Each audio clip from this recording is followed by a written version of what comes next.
welcome to everybody just joining us.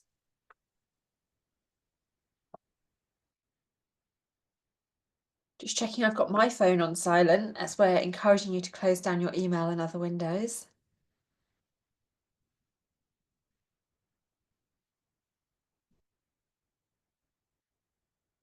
Oh, we've got another Hayley. Special shout out to the other Hayley that's here today.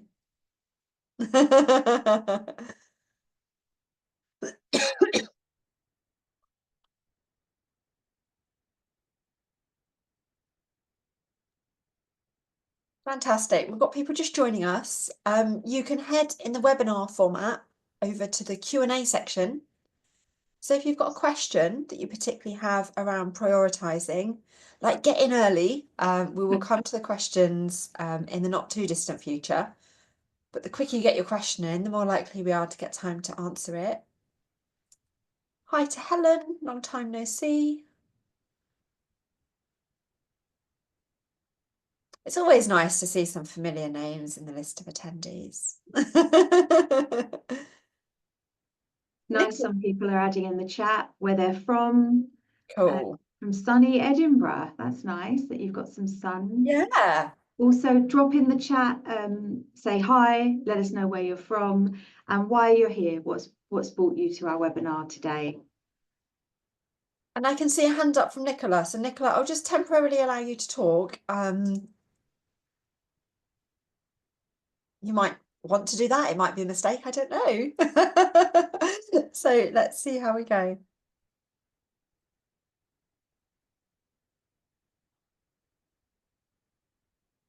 We're going to get started in a couple of minutes. We've got a steady trickle of people joining us, so I'm sure that will continue for the first 5 or 10 minutes, but we're going to get started in a minute or two.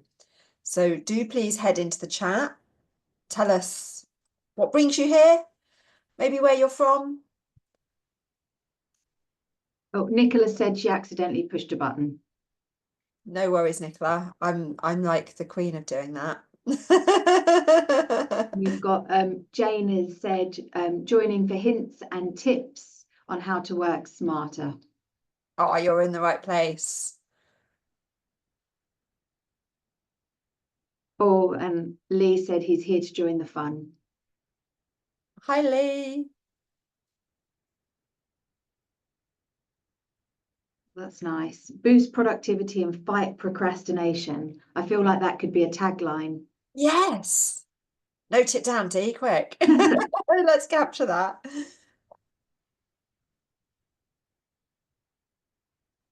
Oh, we've been joined by Otter AI as well, who's taking notes for Simon. Simon, tell us if you would recommend or not. Always good to have some technology to help us. The counter's still ticking up, Hayley. Maybe let's give it another 30 seconds. Yeah, sure. And have we got any early birds who have headed to the Q&A? So don't forget to post your questions. If you've got a particular question that you're grappling with, lovely question, Claire. Brilliant. Oh, I'm looking forward to answering these questions. Gives me some time to think about the answer to.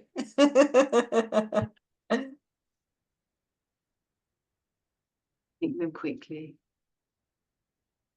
So I'm Hayley. I'm one of the Productivity Ninja team at Think Productive. I'm particularly excited about today's session around prioritising. I did a session on Monday as a team as part of their away day, and we looked at priorities in their business plan and what they're going to be doing for the next year. So that was kind of high level strategic prioritising, which felt really, really good.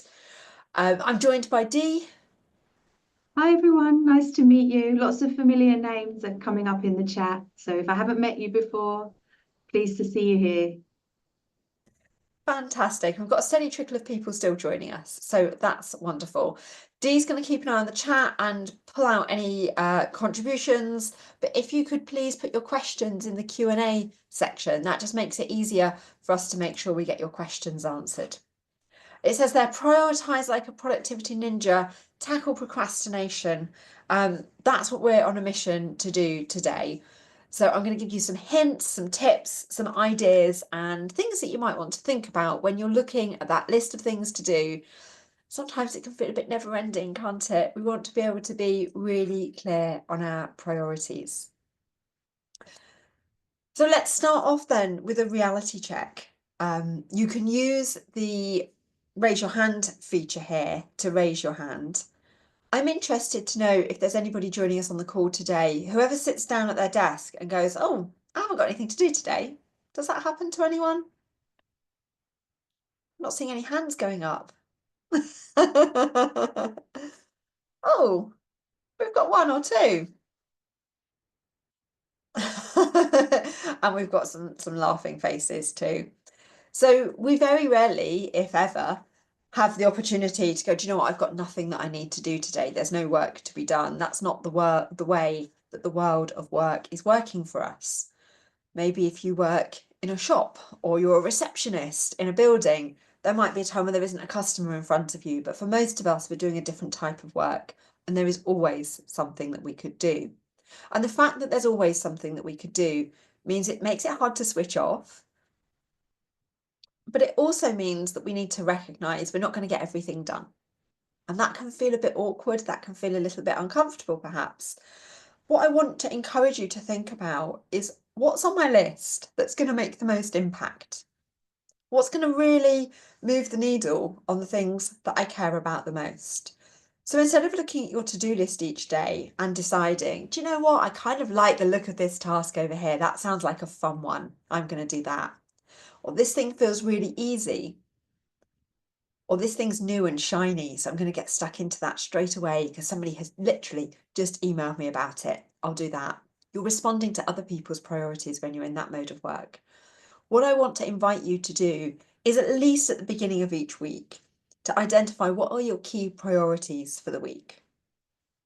I have mine written up on my notice board, which is on the wall right next to my desk, to remind me what my top 3 priorities are.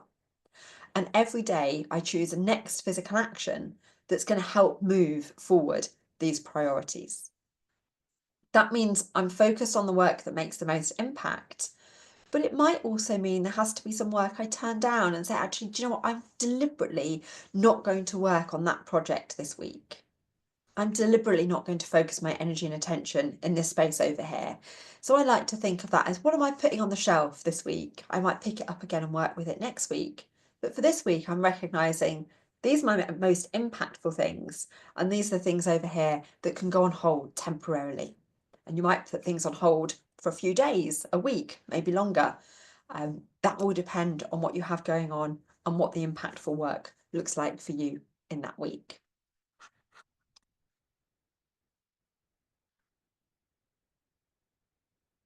That's all very well, but some of you may be thinking, well, yeah, but Hayley, other people are responding. They're sending me emails. People are coming up to my desk and contacting me on Teams and asking me to do stuff.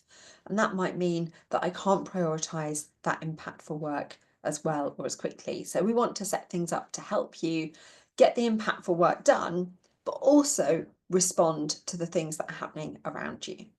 And that's why I'm asking you to pick 3 priorities and 3 things that are going to move each of those priorities forward on a daily basis. Because if we've got a lot more than that, we're not able to have capacity within our days to be able to respond to the other people that you work with, your clients, your customers, your teammates, your boss, or whoever they might be. So some tools and techniques here then that are going to help you with that. One is managing your energy levels. I know we have some long-term Think Productive fans on the call today who will have heard us talk before about matching our energy levels to our tasks. So for me, I do my best work in the morning, but don't worry, I'm okay for this afternoon.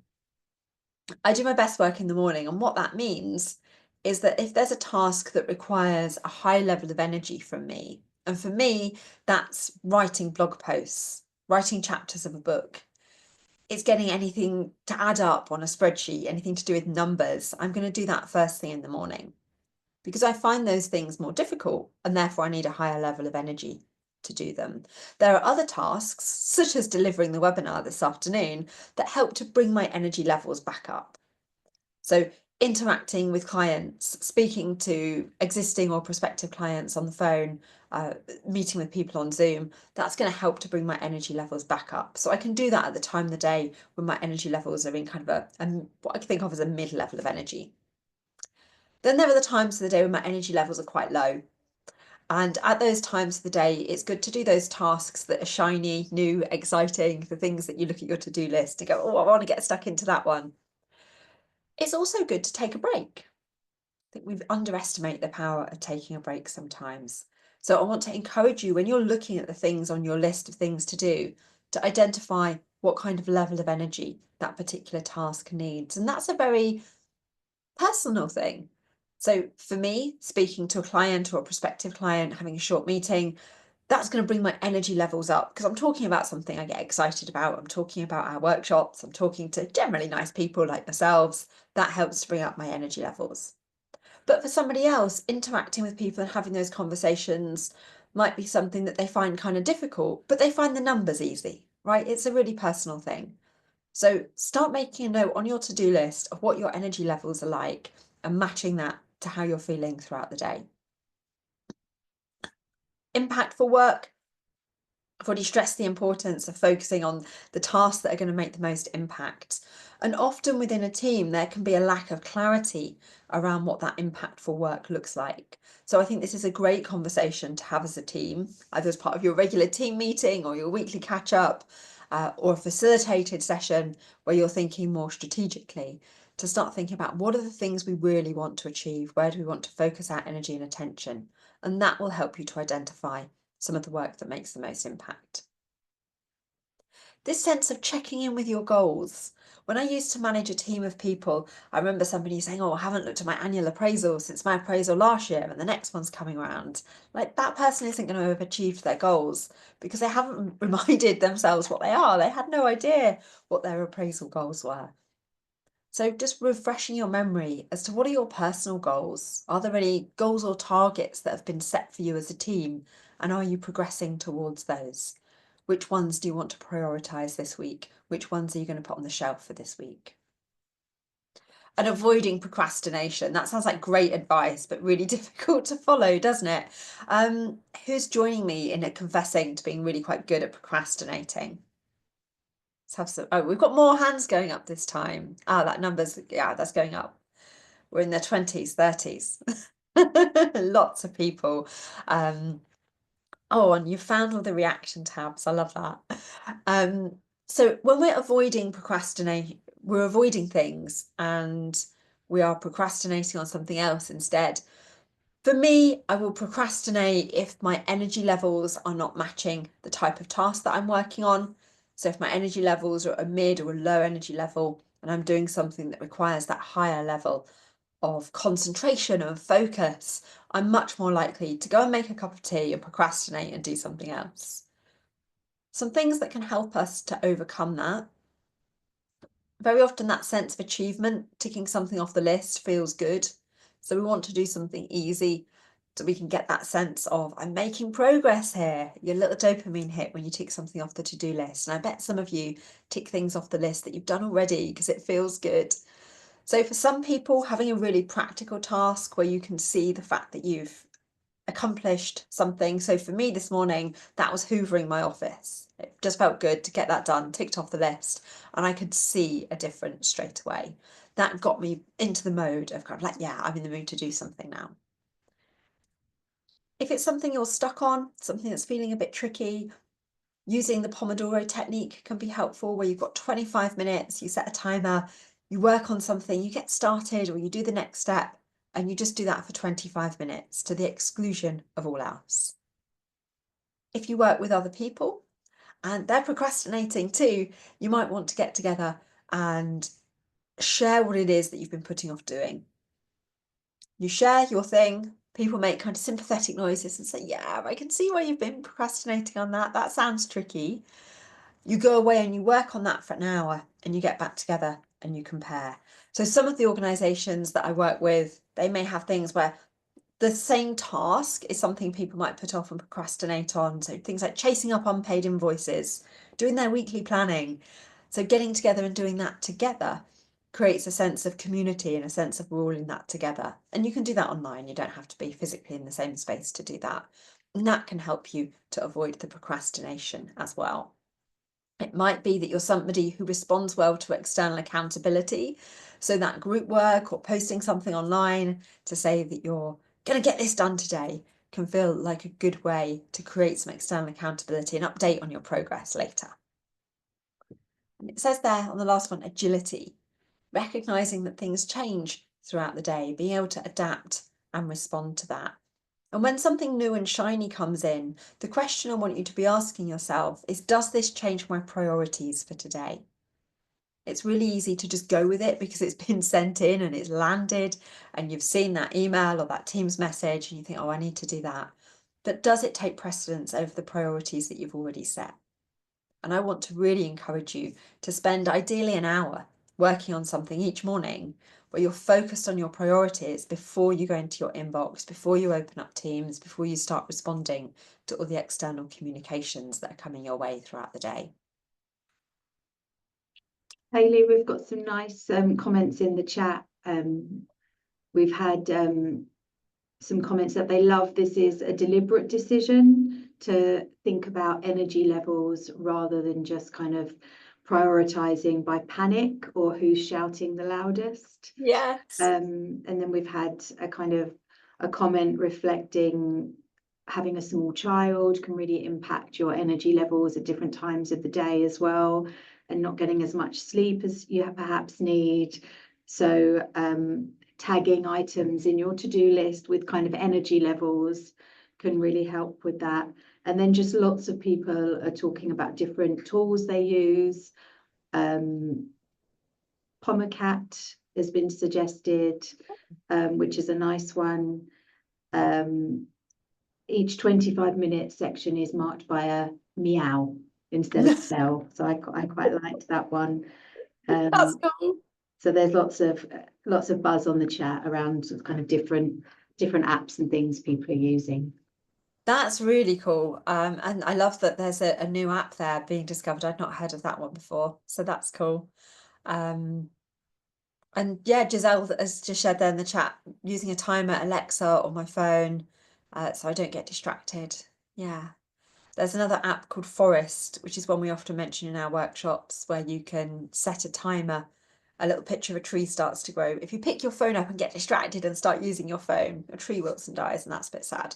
But when you've filled up the forest, then the developers of the app donate money to a tree planting charity. So that's cool. Okay, so planning your day. I've touched on a couple of these things already. I get excited, you see, I jump ahead. So don't open your email yet. And there will be some of you on the call today thinking, I can't possibly not jump into my email first thing.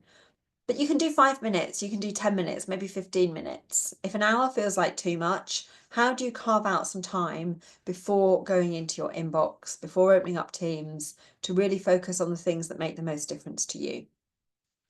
It says on there, daily to-do list of 5 things that create the most impact. The reason I said 3 is I tend to want to leave some time and space, capacity in your day to deal with the unexpected. For most people, especially if you're managing a team, particularly if you're working with the general public, or you have a lot of stakeholders in the work that you do, there are going to be some things that crop up that you don't know what they're going to be at the start of the day, but you do know that they're going to be there. So encouraging you to put 3 on your list, and that leaves you a bit of space to deal with the unexpected. It says there, the master actions list. The master action list is the content of what we call your second brain, and something that Graham talks about in his How to Be a Productivity Ninja book. For those of you who haven't got a second brain set up, you can think of that as your to-do list. But I want you to think of it as being the menu and not the meal. So you're going to pick a starter, you're going to pick a main course. If there's space, there's dessert. And if you're still really hungry afterwards, you could order something else. So heading to that menu, picking 3 things, and writing them down feels really important. We've got a picture of a post-it note there. I've got a stack of post-it notes on my desk for exactly that purpose. There's 1 allowed per day to identify my priorities on.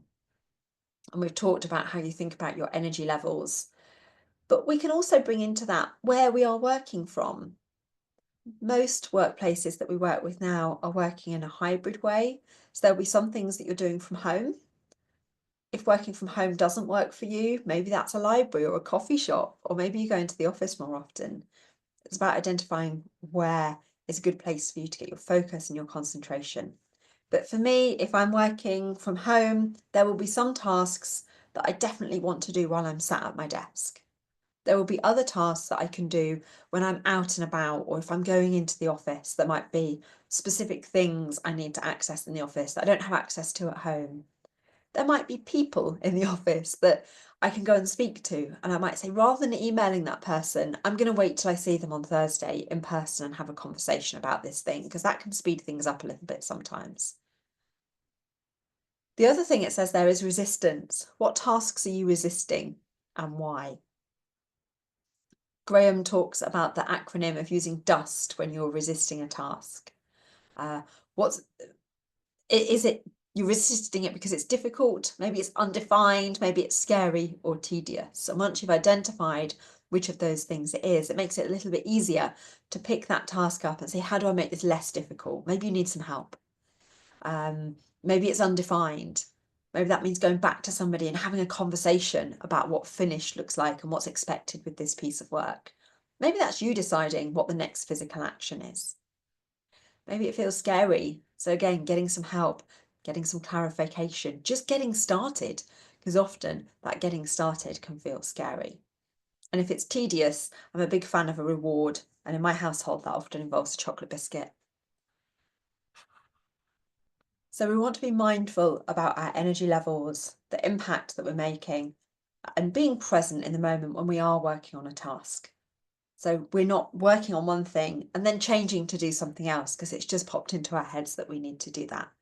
We want to spend a bit more time, just a few minutes, beginning of each day or the end of the day for the following day, just getting some clarity around what those priorities look like. And that makes it much easier to say no to the things that don't fall into your priority list. So I'm going to ask you to just take a moment to think about what the time of the day are your best levels of energy, and just jot down 1 or 2 tasks that you might do at that time. And then the same for the kind of the lower energy times of the day. What's your lowest energy time of day, and what type of task might be a good one to fit in there? And if you're feeling up for sharing some of those in the chat, that would be absolutely wonderful. I'm going to give you a few moments to do that. Hayley, we've got 2 questions in the Q&A as well when we get there. If anyone else has any questions, pop them in.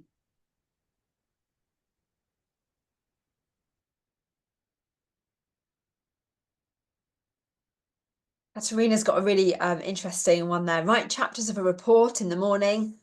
Some fun and easy data visualization later in the day. Like for me, data, that would definitely be a morning thing, but we're obviously different in that way, and that's absolutely fine. It's great that you're able to articulate what it is that you're going to do at those different times of the day.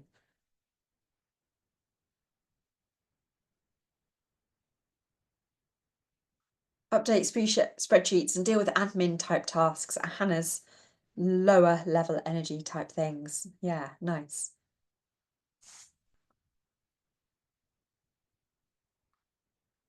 I like that Jane's prepping for her meetings. That's cool. Go, Jane! That sounds like a great thing to do. More fun, creative tasks, the things that give you energy. Yeah, definitely good things to do in those lower level times of the day.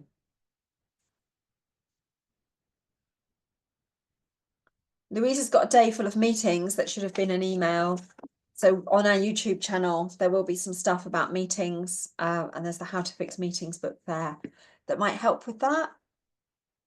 Just going to try and move out the way of that sun in my eyes. Okay, lovely examples coming through in the chat here. That's fantastic. So revisiting your goals, thinking about where do your goals sit? Where are you going to find out what they are? You should know them. You probably do know them, but it's worth going back to some of your strategy documents, perhaps things that you've agreed you're going to work on, develop your skills around as part of your appraisal? What are your KPIs for you personally, for your team? How are you contributing those? And what feels like a regular time frame in which to check in with some of those goals? Are they things you need to do weekly or monthly or quarterly? That's going to vary for each of you depending on your roles and what the job is. So thinking about revisiting those goals, but also translating those into next physical actions for you to capture and say, what am I going to do next? What's the little thing that if Hayley was watching me do, what would Hayley see me doing at this point in time? So you don't want to write the big goal on the to-do list. That's going to become confusing.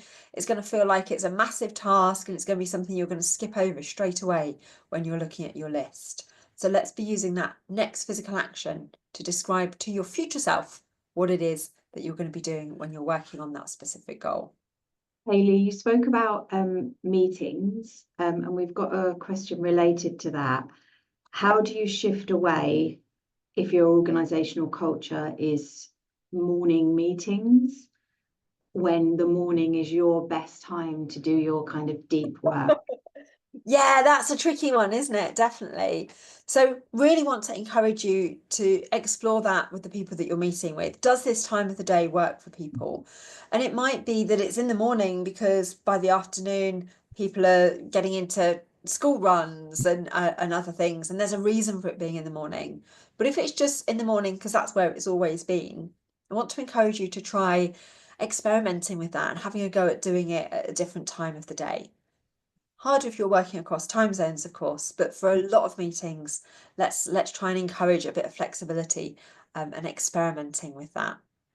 There's a comment there that says, meetings are a great way to switch me from high energy mode to low energy mode. Oh no! Well, they're not good meetings, right? Yeah, we're lots of meetings chat. So definitely at the end, we need to share some of the things we can help people with for meetings. Yeah, absolutely. That's my fault. I brought meetings up and opened up. No, it's so relevant, because if that's stopping you getting your work done, it's a distraction, isn't it? And that's a good thing to think about as well. You know, if you're looking at your calendar for the week and you're saying, actually, these meetings are all a distraction from my priorities, then maybe you don't need to be going to those meetings. Maybe you can make a guest appearance, and we'll definitely pick up any questions around meetings. So please do put those in the Q&A for us to come back to shortly. So some more tips around avoiding procrastination. How do we do that?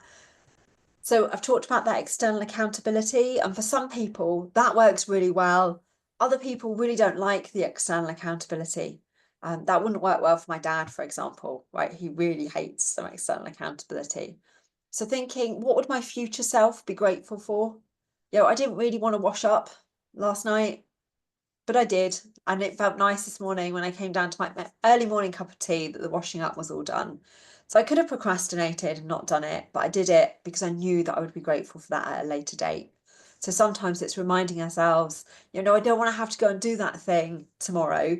I'd rather get it done now so that I don't have to think about it again tomorrow. For many of you in your organisations, you will spend time feeling like you're fighting fires. And I'm interested to know what those fires might be, because firefighters don't spend the majority of their time fighting fire. They spend the majority of their time doing fire prevention work. Dee, I don't know if you've ever done that course where the fire brigade actually come and set light to stuff and you have a go with the fire extinguisher. Yeah, it's so Yeah, cool. I've done that a few times. So that's one of the things that the fire service do as part of their fire prevention work. If people know how to use the fire extinguishers, they don't get called out so often. So I want to encourage you to think about in your work, what are the fires that you've been putting out in the last few weeks, and what might some fire prevention work around those things look like? This is a good conversation to have as a team as well. You know, what fires have we been putting out, and what might we do differently in relation to that? I don't know if anybody in the group is feeling that they're any good at multitasking. Less than 2% of the population can actually multitask. So I want to encourage you to move away from multitasking and move instead towards what we call sequential monotasking, doing one thing at a time, but batching similar types of tasks together. So if I'm doing my email, I come into my email, I deal with my emails, I come out, I go and update the CRM with what's going on and perhaps pull out any actions that I need to take from there. Then I've got some online research to do, so I go and do that. So batching together those similar tasks rather than starting one, going back to it and doing something else. Maybe you're on a meeting, you're on Teams, and there's a conversation happening, but you're actually dealing with your email and you're not interacting, you're not listening to that discussion. So let's move away from multitasking and really being honest with ourselves. What are those tasks that we're resisting? Going back to that DUST acronym to try and identify where we can reduce some of the difficulty, the uncertainty, scariness, or the tediousness of some of the tasks we've been working on. And perhaps there might be times where we say, actually, the thing I've been resisting is the really important, impactful, strategic work because it feels hard. And where that's the case, identifying those next physical actions so that we can really prioritise those things as we move forward. We're almost on schedule, Dee. We said we're going to take questions at past. We're doing well. So let's head to the Q&A then. We've got 3 questions there. So if you have got any further questions, do please pop them in. If you've already posted a question in the chat, there's quite a lot of comments there. We may or may not get through to them all. So do please head to the Q&A section. It doesn't matter if you're duplicating it from the chat. It's much easier for us to find them. So Claire's question earlier on, and I joked earlier, oh, that gave me some time to think about it, and it completely went from my mind because I can't multitask, you see. It doesn't work. So Claire says, some of my priorities are decided by senior management. How do I gently encourage them to A, make the decisions, and B, make them quickly? It depends on the business, I guess, and it depends on the types of decisions, and it depends on your role. So there's lots going on. One of the things I often say to people who are in a PA or an executive assistant type role, who will find very much that their priorities are dictated to by senior managers, and they can change from 1 hour to the next, is to think, how do I get proactive about this? So maybe that's going to somebody and saying, I can see you've got these meetings in the calendar this week. Are these the things that you need to prepare for those? What do you need from me this week? Particularly if you're reporting into a group of people, you can be asking that, what do you need from me? So I can make sure I've got time to do your things and your tasks and your actions. So I think you can gently encourage them to make the decisions, maybe making them quickly, by just asking some proactive questions and outlining the impact that the lack of decision perhaps has for you. You might even ask, when can I expect a decision? When will we have clarity on this? And that gives you a bit more clarity and understanding as to what to expect. So Claire, there's lots of nuances and details that might depend upon your situation there. But I think it's about asking questions. It's about thinking, how do I be proactive around this rather than reacting? I'm noticing that there are some questions going in the chat as well as the Q&A.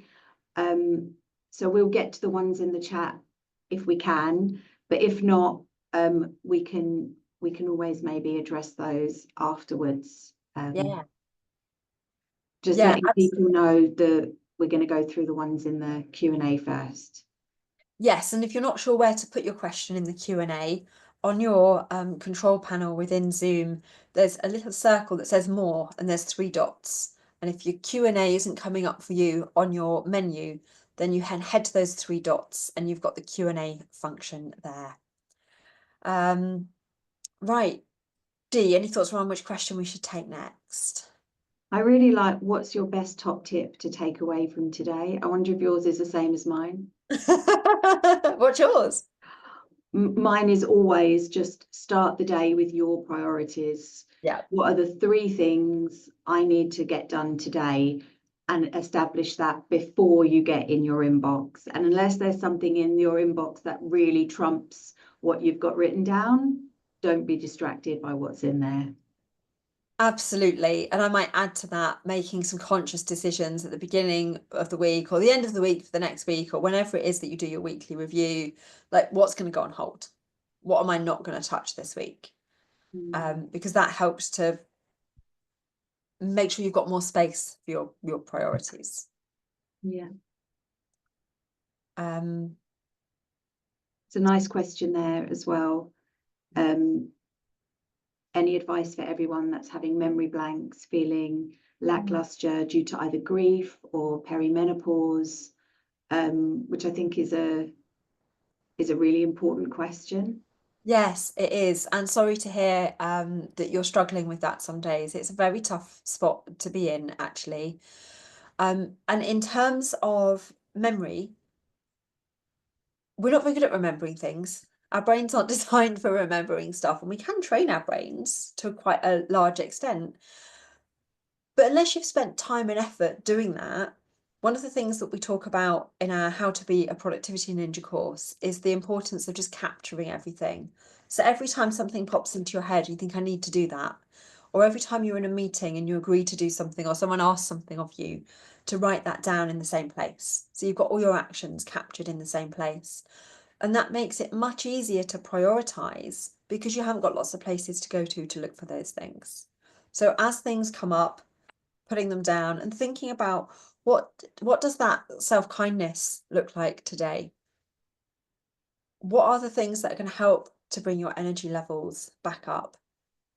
I did some menopause coaching with somebody recently, as in I was being coached. Just to be clear, I can't do menopause coaching. And one of the things that made a big difference was what I eat for breakfast. That really helped me to feel more motivated. I don't know that it necessarily improved my memory, because my memory's rubbish anyway, which is why I always capture things and write things down. But thinking, what does that self-kindness look like today? If it is a day where you're particularly struggling, trying to identify some things that help when you're not in that space, so that you have a plan of action for when you're experiencing that. So I hope that that helps. I can see a long question here, so I'm just going to take a moment and read it out loud. I've worked through the Productivity Ninja book and now have a master action list and a project list. This sounds really good, and if you've got no idea what Ingrid's talking about here, I'd encourage you to explore that a bit more. I'm finding it helpful for creating calm because I know I have reduced all the places that I can keep track of things that need doing. It's been great. I still have the underlying challenge that there's too much for one person to do. And I'd like to be able to show my management, here's all the things I'm not doing that someone else could do if we hired more people. But I'm finding that the project list gets too granular for them to understand and consume. Okay, do you have any advice for how to use the list as a way to highlight staff shortages to people who can't digest at a level I need to keep it to actually do my work? Ingrid, I would look, and not just for Ingrid, but I think this is something that a lot of people will struggle with and identify.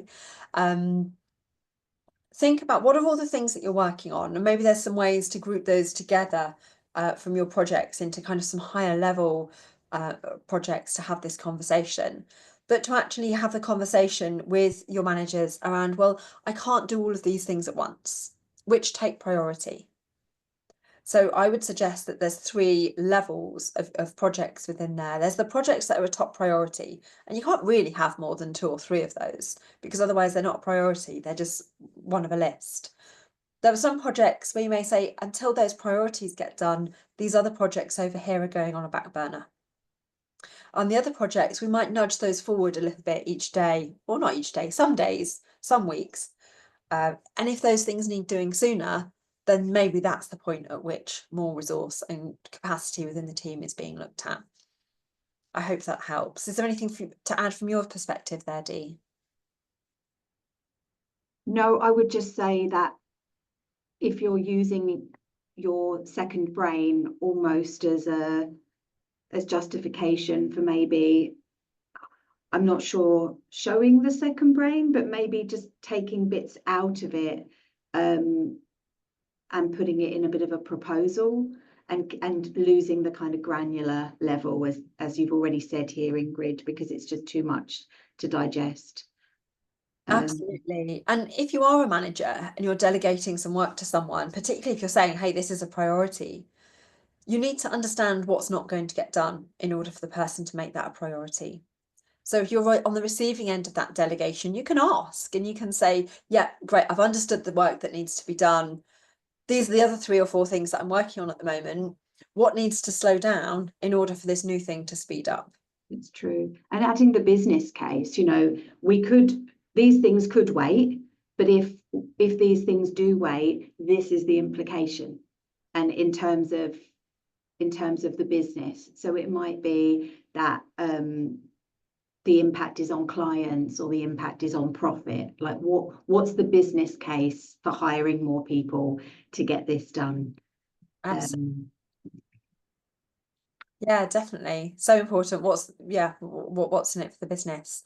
There are a couple of questions around neurodiversity, and there's a general question about email and prioritizing actions. So I'm going to start with the email one. Just because it's come in via email doesn't mean it has to be a priority. Same with Teams and Slack and whatever other tools you might be using. The work just comes into a landing place, right? Sometimes that's your head because you have an idea and you know that something needs to be done. And sometimes it comes in through email or Teams or Slack or whatever else it might be. Rebecca's highlighted there around managing expectations of other people around answering emails. And that's one of the things that we talk about in a little bit in our Getting Your Inbox to Zero course and go into a lot more detail in our Supercharge Your Team Communication session. And I think the commonality of the advice across both of those two courses that we run is around having some conversations. And I always say to clients, you know, email is a tool, Teams is a tool. These things have been designed so we don't need to talk to each other. So actually have a conversation about how do we want to use these things. Have one platform that is for communicating things that are urgent. So Dee and I will often, if Dee needs something from me today, she's going to send me a WhatsApp message. So I know that I don't need to respond to something that's in Slack. That's not urgent. It doesn't need to be dealt with today. Very often I'm delivering courses or I'm out and about or I'm seeing coaching clients. So I know that if Dee's sent me a WhatsApp message, that she needs a response to that today, and I can prioritize that really easily because it's come through on that platform. So have a conversation in your teams about what's urgent, what's not urgent, what are the priorities, what are not priorities, and use the tools to help you differentiate between those priorities and the things that aren't a priority. There's a question around procrastination. Time management is often an issue for people who are neurodivergent. Lots of people are being diagnosed or self-identifying in adult life. However, some techniques don't always stick. If there's just one thing you'd recommend over anything else, what would that be? Oh, and this is the difficult thing, right? In terms of how we manage our energy and our attention throughout the day, there isn't just one thing that everybody can do, because otherwise it would be really simple and everybody would be doing it. There's lots of little things. And I think it's about experimenting. It's about finding what works for you. Matching those energy levels and your tasks, I think, is really important. Capturing the tasks so that they're all in one place makes it much easier to prioritize them for sure. I used to do some specific ADHD coaching, and I know that the methodology Graham introduces in the How to Be a Productivity Ninja book around using a second brain, and we actually go into businesses and help individuals set up their second brains so that they can get focused and understand exactly how to use them. That really helps for people with ADHD and neurodivergency. What I think people will sometimes say is a bit harder is things like the Pomodoro technique, or things like doing the most unpleasant task first. And that's why I kind of like to do something where I can see a physical result, whether it's tidying my desk or hoovering my office. I can see then, right, I've made some progress, and that kind of galvanizes me into action. And I did some ADHD awareness training recently, and the trainer was very keen on the idea of kind of doing things that people can see that has been completed. That helps there. So I hope that's gone a small way to answering some of those questions.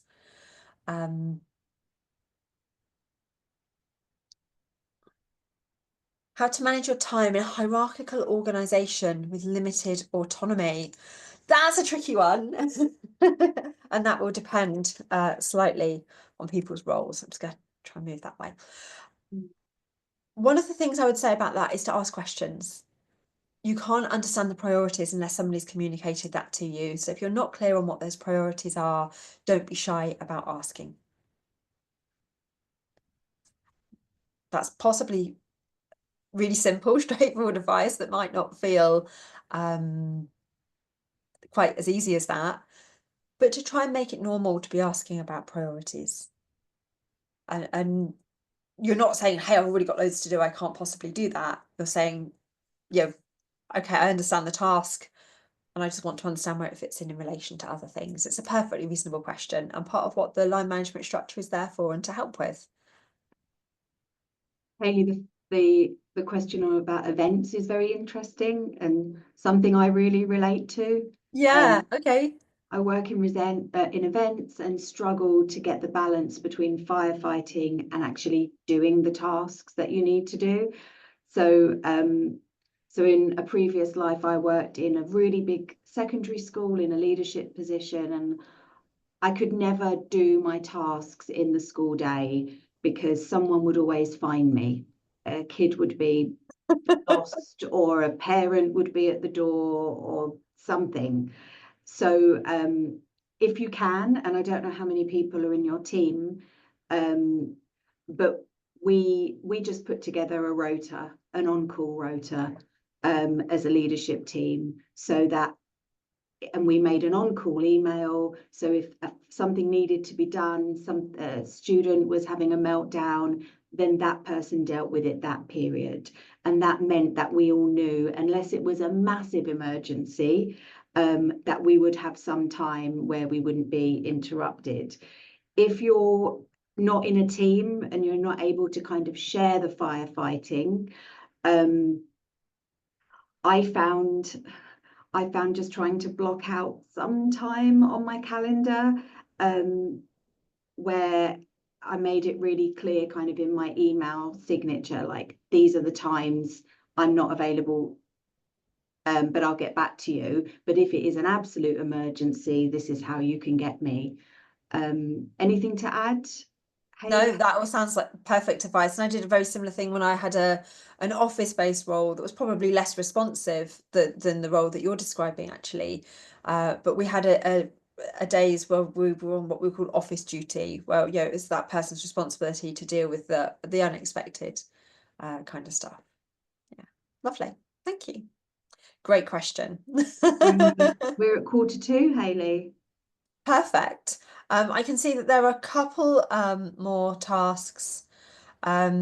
Sorry, a couple more questions. One I'm going to answer very quickly. How do you stay productive and concentrate when working in a very busy and noisy office? So we use what we call stealth and camouflage. Like, where could you hide? Some tactical hiding, either virtually or physically, to go and work from somewhere else or be unavailable online, etc. The other things, Dee, can you capture those questions? I will make sure that we answer those on our LinkedIn channel over the next few days.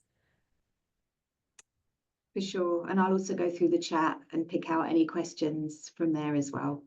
Lovely, thank you. So we're almost done. The last couple of moments, you might be interested in finding out a bit more about what we do. We have some public workshops coming up.